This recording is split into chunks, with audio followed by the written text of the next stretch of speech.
कि विभाग जो डुअल नेचर का ग्रह है, जो एक से अधिक घटनाओं को कारक ग्रह होता है, यानी कि एक से अधिक विवाह कराने में जिसकी सबसे ज्यादा भूमिका होती है वो बुध होता है, और सप्तम भाव में बैठा बुध ये यहाँ पे कुछ संकेत हमको देते हैं। लेकिन उससे भी ज्यादा सबसे महत्वपूर्ण क्या है, वो है शनि। शनि जहां पे आ गए वहां पे चीजें अपने आप ही स्पष्ट हो जाती हैं।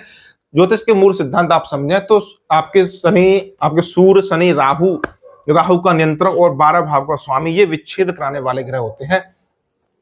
और शनि तो इसमें शनि देव को तो यहाँ महारत हासिल है कि जिस भाव पे, जिस भावेश पे जब शनि की दृष्टि पड़ जाए वहां से उस जातक का उस जीव से विच्छेद हो जाता है, वहां से वो जातक अलग हो जाता है, उसका हृदय टूट जाता है।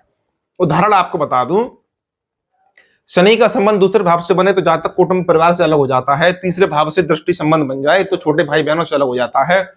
चौथे भाव से संबंध आपका शनि देव का बन जाए तो घर मकान माता से अलग हो जाता है। पंचम भाव से बनने पर संतान से और प्रेम संबंध में उसको असफलता देखने को मिलती है और उसका दिल हृदय टूट जाता है, प्रेम में धोखा, असफलता मिल जाती है। सप्तम भाव से जब भी शनि का संबंध बनेगा तो अब सीधे मुद्दे पे आए कि सप्तम भाव को शनि देख रहे हैं तो कुंडली किसी भी व्यक्ति की हो, अमीर की हो, गरीब की हो, सप्तम भाव में शनि बैठे, चाहे सप्तम भाव को शनि देखे, अब वो चाहे किसी भी राशि में हो, उच्च के हो, नीच के हो, मूल त्रिकोण में हो, किसी भी राशि में हो, राजयोग कारक हो, कैसे भी हो, यदि सप्तम भाव को शनि देख रहे हैं, शनि का प्रभाव सप्तम भाव से है, तो आपके वैवाहिक जीवन में कुछ ना कुछ समस्या होंगी।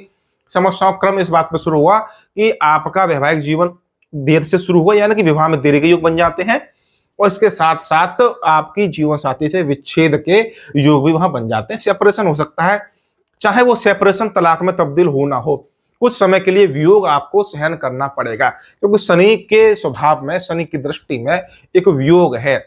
जहां शनि देखेंगे वहां से आपको वियोग सहन करना ही पड़ेगा, चाहे वो शनि राजयोग कारक ही क्यों ना हो। और ये सब फल आपको देखने को तब मिलते हैं जब आपके शनि की या संबंधित ग्रहों की दशाएं शुरू होती हैं।